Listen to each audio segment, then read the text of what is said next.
Salam əziz kanal izləyiciləri, sağımda və solumda 6-cı sinif şagirdləri, təməl qruplarımızdan Yusif və Ayan. Uşaqlar, mən sizə sözlər deyəcəm, onların amonimliyini tapmalıyıq.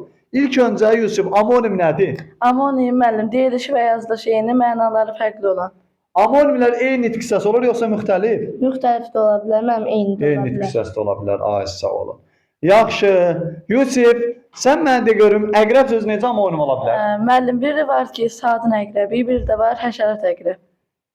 Saatın əqrəb hansı nitq hissəsidir? İsim, Həşərat əqrəb? o da isim müəllim. İndi burada məna tayları necə Eyni. oldu? Eyni nitq hissəsi. Yaxşı.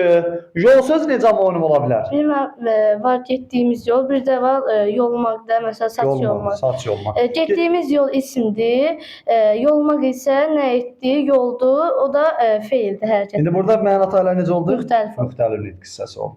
Ay sağ ol. Yaxşı.